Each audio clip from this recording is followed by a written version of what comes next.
Chapter-14. The Three Modes of Material Nature. The Supreme Personality of Godhead said, "Again I shall declare to you this supreme wisdom, the best of all knowledge, knowing which all the sages have attained the supreme perfection. By becoming fixed in this knowledge, one can attain to the transcendental nature like my own.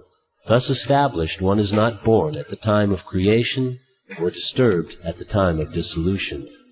The total material substance, called Brahman, is the source of birth, and it is that Brahman that I impregnate, making possible the births of all living beings, O son of Bharata. It should be understood that all species of life, O son of Kunti, are made possible by birth in this material nature, and that I am the seed-giving father. Material nature consists of three modes: goodness, passion, and ignorance. When the eternal living entity comes in contact with nature, O mighty armed Arjuna, he becomes conditioned by these modes. O sinless one, the mode of goodness, being purer than the others, is illuminating, and it frees one from all sinful reactions. Those situated in that mode become conditioned by a sense of happiness and knowledge. The mode of passion is born of unlimited desires and longings, O son of Kunti, and because of this the embodied living entity is bound to material fruitive actions. O son of Bharata, know that the mode of darkness, born of ignorance, is the delusion of all embodied living entities. The results of this mode are madness, indolence, and sleep, which bind the conditioned soul. O son of Bharata, the mode of goodness conditions one to happiness, passion conditions one to fruitive action, and ignorance, covering one's knowledge, binds one to madness. Sometimes the mode of goodness becomes prominent, defeating the modes of passion and ignorance, O son of Bharata.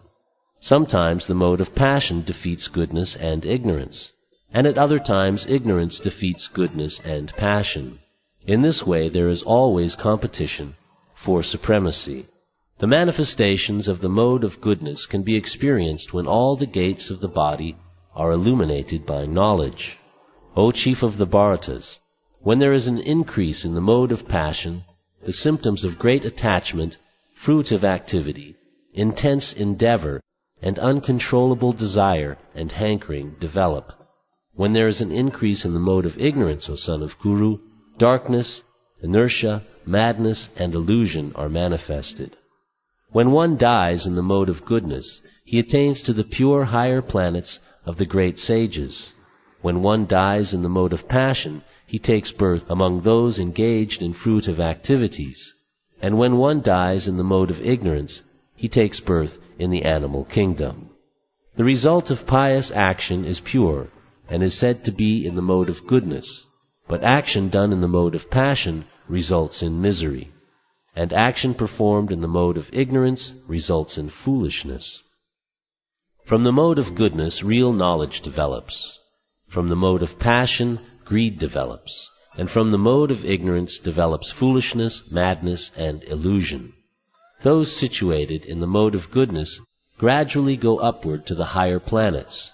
Those in the mode of passion live on the earthly planets. And those in the abominable mode of ignorance go down to the hellish worlds. When one properly sees that in all activities no other performer is at work than these modes of nature, and he knows the Supreme Lord, who is transcendental to all these modes, he attains my spiritual nature. When the embodied being is able to transcend these three modes associated with the material body, he can become free from birth, death, old age, and their distresses, and can enjoy nectar even in this life." Arjuna inquired, "O my dear Lord, by which symptoms is one known who is transcendental to these three modes?